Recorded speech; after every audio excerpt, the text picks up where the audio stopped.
이제 저녁 8시 30분 퇴근 후 퀴즈 한판. 혼자 하지 마세요. 같이 해요. 매일 저녁 8시 30분 많은 참여 바랍니다. 안녕하십니까, 신기수입니다. 자, 수요일 명인들의 복귀 들어가도록 하겠습니다. 우리 시장이 하방 또 매수세가 분명히 있어요. 반도체 악재 때문에 살짝 또 빠졌었는데 빠지자마자 또 이제 잘 잡아 올리죠.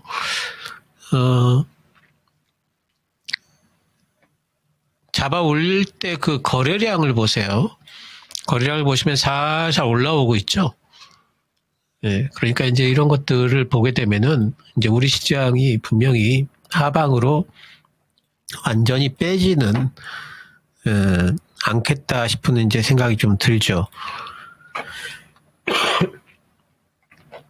그리고 이제 제가 이제 공방 때 말씀드렸듯이 이 61선의 지지가 참 중요하다 이렇게 말씀을 드렸는데 61선 지지가 착실하게 되고 있는 것 같아요. 지난번에도 61선에서 반등이 나오고 이번에도 반등이 나오고 그러니까 반도체 관련된 악재가 두 가지가 있었죠. 첫 번째는 알리바바에서 뭐 칩을 만든다. 그게 이제 엔비디아의 악재가 됐죠. 두 번째는 이제 삼성전자와 하이닉스의 중국 쪽으로의 장비 반입을 껌껌이 이제 허가를 받아야 된다. 이것도 이제 악재가 됐었는데 두 가지 다 단기적으로 좀 소화를 하는 것 같아요. 삼전이와 하이닉스 관련 장비 이제 허가권 관련해서는 일단은 올해부터 시작은 아니니까 내년부터니까 시간이 좀 있다 싶은 생각이 좀 들죠. 그래서 이제 그런 것들은 좀 올라오는 것 같고 또 그 기간 안에 올해가 그래도 아직 좀 남았으니까 준비를 할 수 있는 기간들이 좀 있죠. 그래서 이제 그런 것들 때문에 반등이 나오는 것 같고요. 엔비디아 건 관련해서는 이번에 만드는 알리바바의 칩이 학습용 칩이 아니라 또 추론용 칩이라는 말이 또 있어요. 보통 이제 그 추론용 칩은 학습용 칩보다 조금 이제 못한 걸로 취급이 됩니다. 조금 달라요. 그래서 우리나라에서도 이제 AI 칩이라고 많이 만드는데 그게 다 추론용 칩이거든요. 그래서 학습용 칩 시장에서 엔비디아를 무너뜨리기는 힘들 것이다 하는 좀 그런 전망들이 나오면서 어제 이제 미국 시장 보게 되면은 상당히 많이 빠져 시작했지 않습니까? 나스닥의 시가가 마이너스 1.7% 빠져 시작했는데 종가는 0.82%로 끝났습니다. 마이너스. 그러니까 장중에 1%를 끌어올렸습니다. 이 정도면 이제 뭐 그것과 관련된 것들은 어느 정도 소화는 됐다라고 이제 보입니다. 시장이 그러면은 그런 반도체 악재 때문에 이제 한번 또 흔들렸던 거 이런 것들이 이제 소화가 되는 구간이라면은 이제는 뭐에 시장이 또 관심을 가질까? 단기적으로는 뭐 당연히 이제 그 FOMC가 있기 때문에 금리 인하와 관련된 부분에 상당히 이제 초점들을 아마 맞추게 될 겁니다. 금리 인하를 하느냐 마느냐, 이것도 요번에 이제 금리 인하 하느냐 마느냐도 중요하지만 앞으로 이제 남은 올해에 지금이 9월이니까 9월 달에 한번 하고 또 이제 11월 달, 12월 달 할 수 있느냐 이 부분이 상당히 좀 이제 중요한 구간이 아마 될 겁니다. 금리 인하 기대와 관련해서 잠깐 그 미국 선물 시장의 금리 인하 확률을 좀 보면은 요 근래에 살살 올라왔어요. 한 달 전보다 올라와 있고요. 그리고 일주일 전보다도 올라와 있고 어제보다 올라와 있고 수치는 89.8인가 그렇게 나와 있더라고요. 그래서 금리 인하 기대는 여전히 있다. 이렇게 보이고 9월 달은 거의 뭐 하는 걸로 지금 시장에서는 생각을 하고 있는 것 같죠. 근데 이제 FOMC 이전에 금리 인하 결정에 영향을 주는 이벤트가 몇 개 있죠. 제일 중요한 게 이제 금리 인하는 FOMC가 뭐 보고 하냐면은 경기하고 그리고 물가를 보고 하지 않습니까? 그래서 경기가 다운되느냐, 물가가 올라가느냐, 뭐 이제 이런 것들 가지고 하는데 경기 관련 지표 중에 제일 중요한 게 고용 지표인데 이번 주 말에 고용 보고서가 나오죠. 오늘 밤부터 이제 졸트가 발표가 되고요. 구인구직, 그리고 내일 ADP 민간 고용이 발표되고, 그리고 금요일 날 밤에 이제 고용 보고서가 발표가 됩니다. 그리고 다음 주에 이제 또 CPI가 있죠. 그래서 이렇게 지금 대기 중이죠. 이 두 가지가 어떻게 나오느냐에 따라서 이제 9월 금리 인하 또 앞으로의 금리 인하 이런 전망들이 상당히 좀 좌우될 거기 때문에 굉장히 중요한 지표들이 될 겁니다. 이번에는. 고용 보고서는 당연히 이제 좀 못 나와야죠.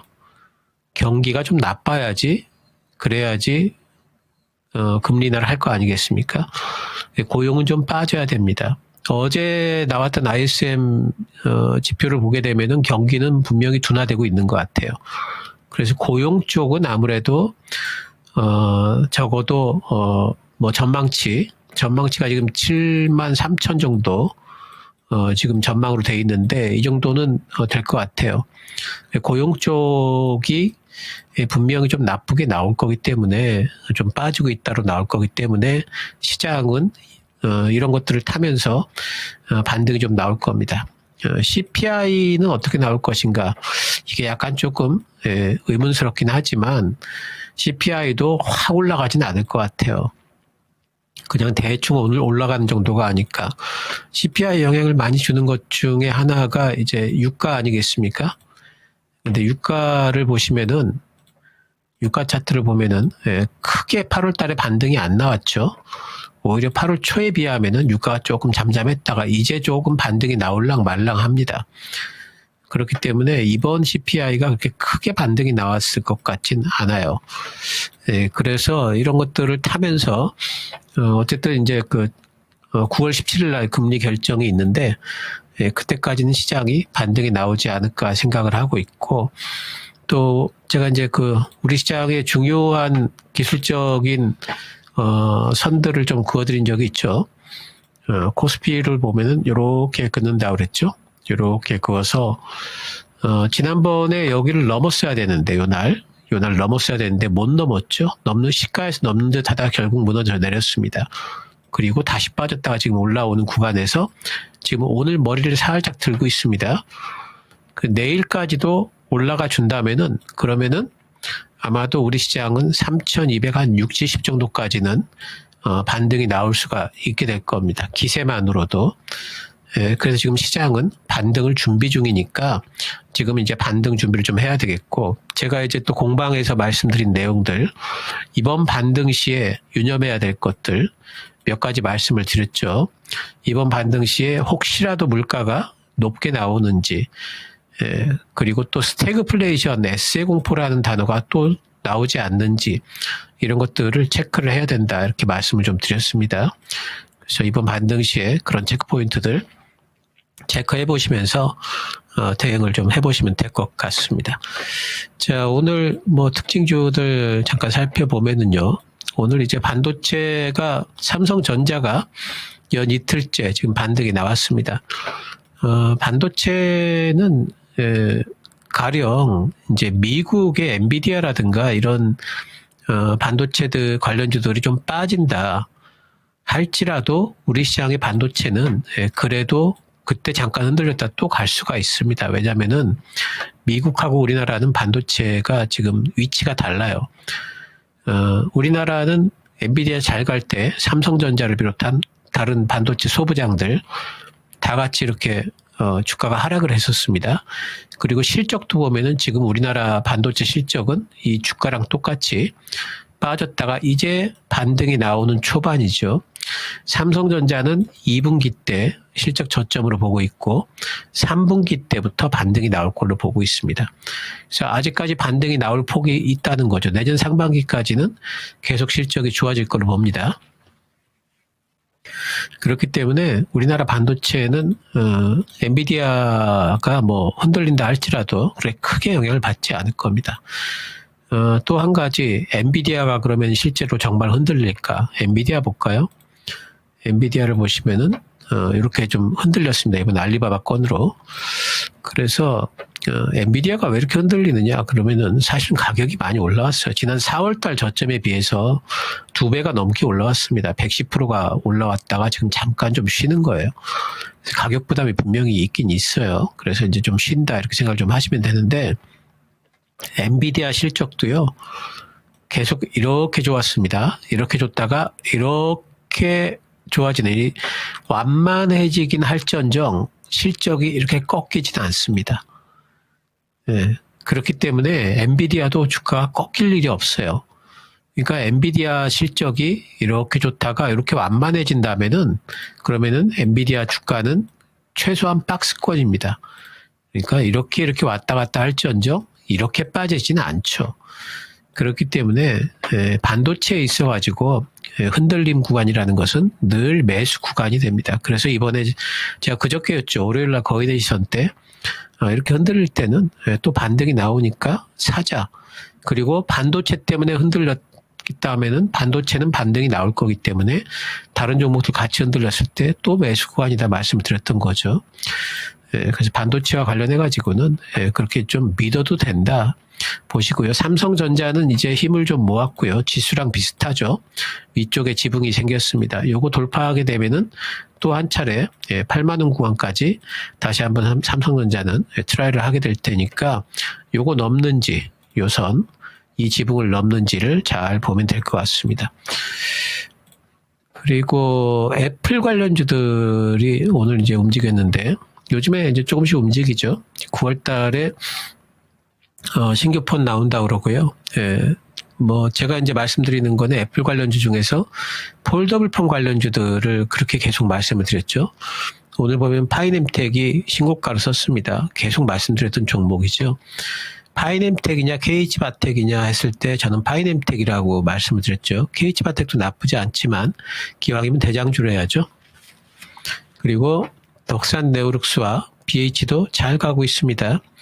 내년도 11월 달에 폴더블 폰을 출시를 한다고 하는데 그 모멘텀은 아직까지 많이 남은 겁니다. 물론 이제 그렇다고 그때까지 계속 쭉쭉쭉쭉 주가가 우상향으로 뭐 2배, 3배 계속 오르지는 않을 거예요. 가다 쉬다 하겠지만은 어쨌든 모멘텀에 남아있다는 그건 굉장히 매력적인 거예요. 빠지면 살 수 있다라는 뜻이죠. 그래서 세 종목 제가 말씀드렸습니다. 애플 폴더블 관련주, BH하고 덕산 네오룩스하고 파이nem텍 이 종목들은 빠지면은 들어가주면 됩니다. 그러면 또 반등이 나와요. 그리고 조금 장대 양봉이 나올 때 좀 비중 좀 줄여주고 이런 식으로 내년까지 계속해서 매매를 할 수 있는 종목들이니까 이렇게 오늘처럼 이렇게 올라갈 때 잡지 마시고요. 제발 제가 말씀드리는 강조분 늘 말씀드리지 않습니까? 강한 종목이 보이면은 킵 일단 관심 종목에 넣어놓고요. 그리고 조정 구간을 기다리자. 그리고 분할로 매수 또 매도 이렇게 하자. 이것만 지켜도 여러분이 주식시장에서 뭐 어떻게 이렇게 하는데 돈을 잃어요. 이렇게 하는데 어떻게 이렇게 하는데 깡통을 차요.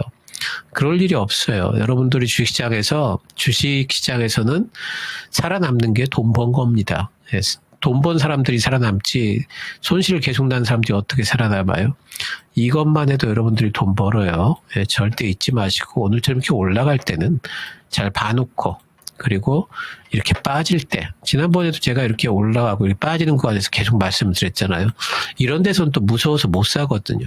무서우니까 어떻게 해요? 한 번에 덥석 사지 말고 분할로 사시면은 절대 문제가 없죠. 그리고 내일쯤 이거 가지고 계신 분들은 내일쯤 해가지고 더 올라가면은 조금 비중 좀 줄였다가 또 조정 들어오면 또 사고 이렇게 해주면 좋겠죠.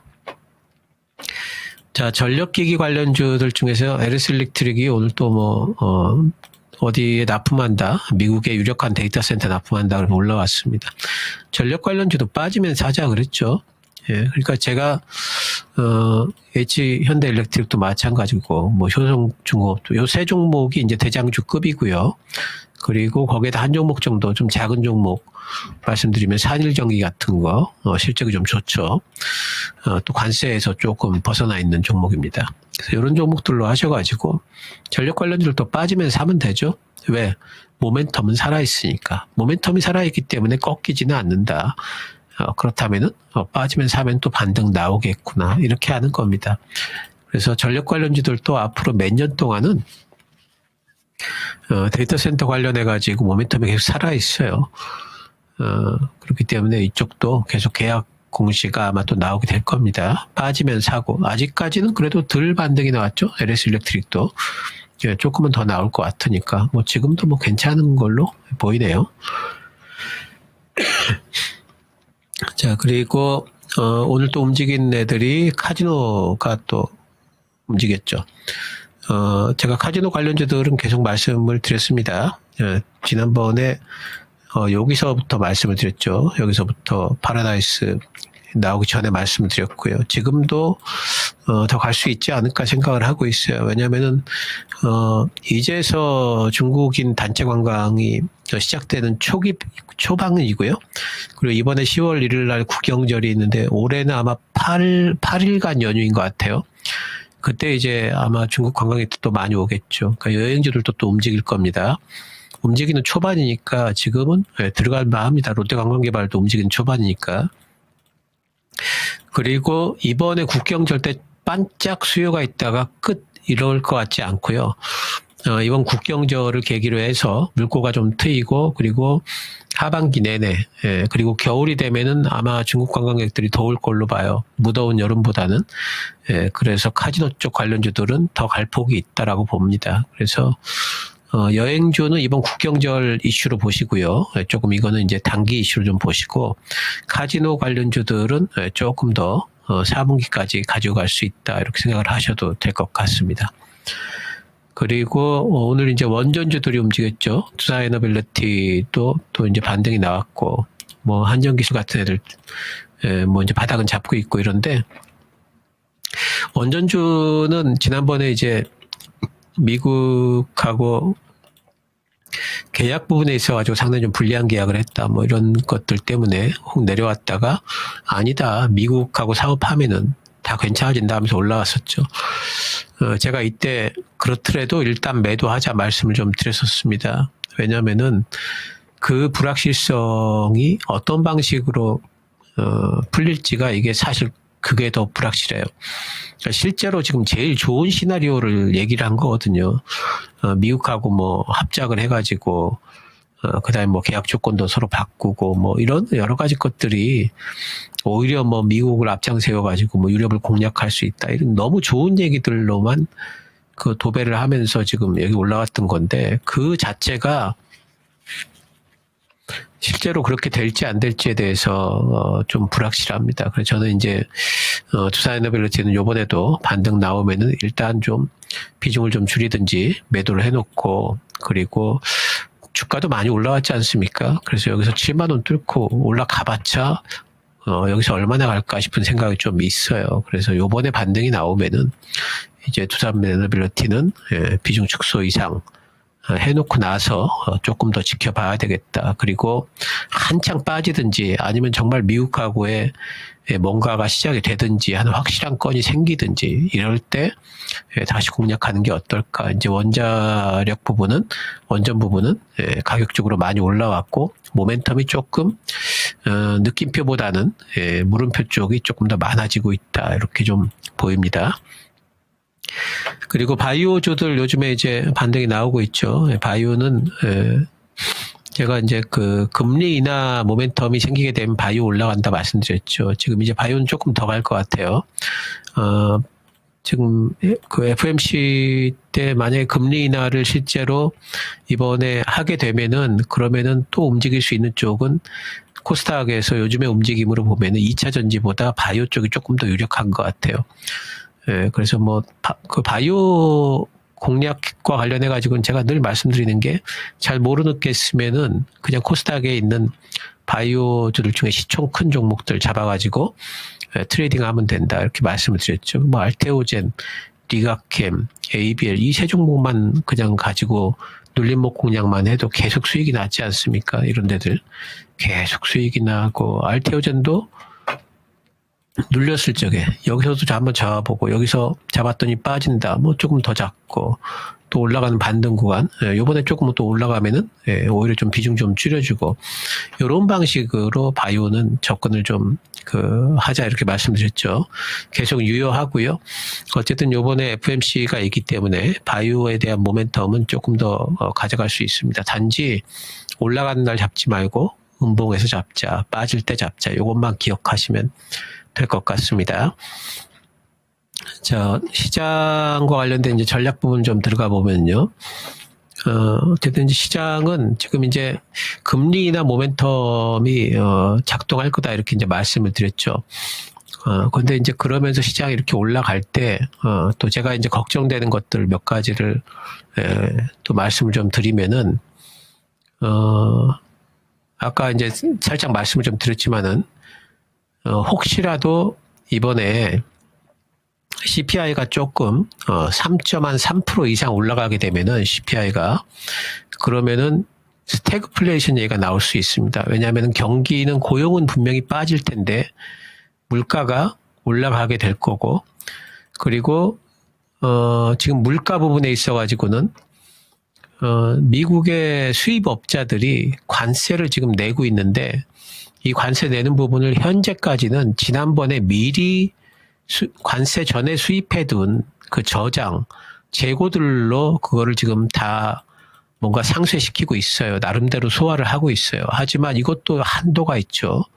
이게 점점 그 재고는 줄고 이제는 관세가 붙어서 수입해온 재료들이, 원자재들이 쌓일 거 아니겠습니까?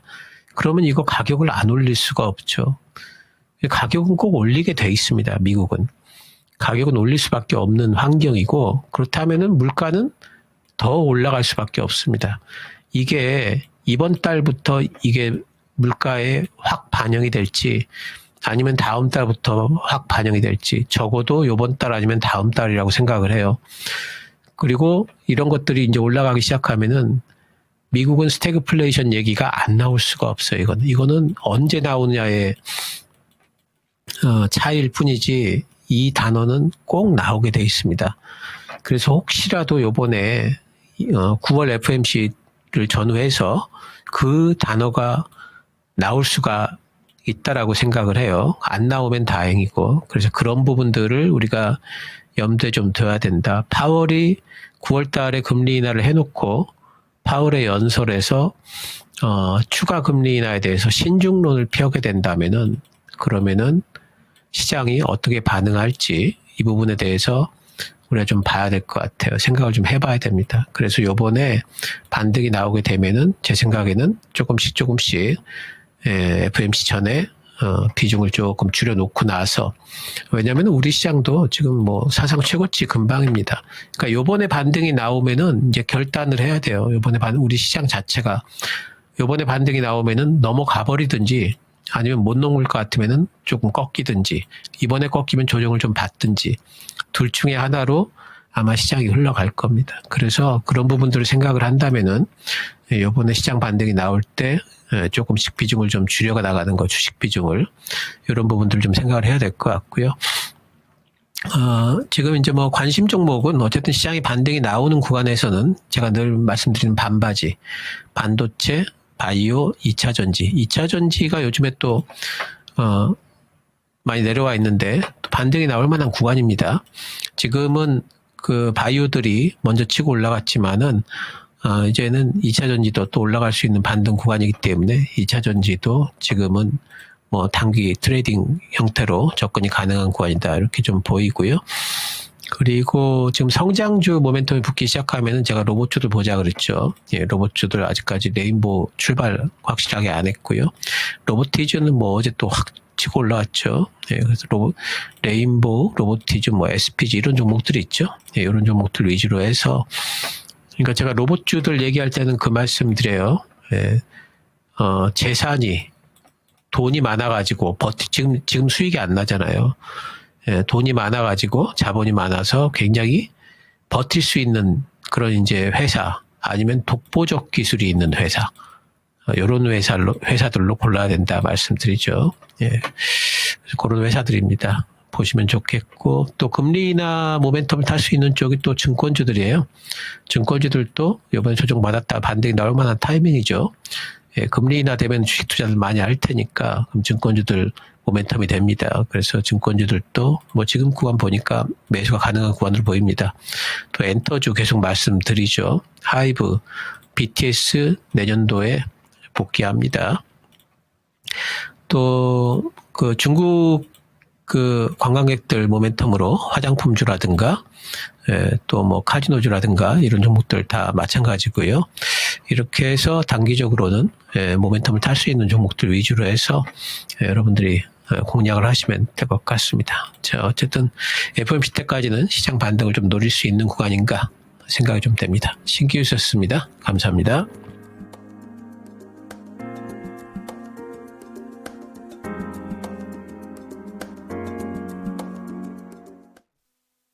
본 방송은 투자 판단을 위한 조언일 뿐 투자 판단과 결과에 대한 책임은 투자자 본인에게 있음을 알려드립니다.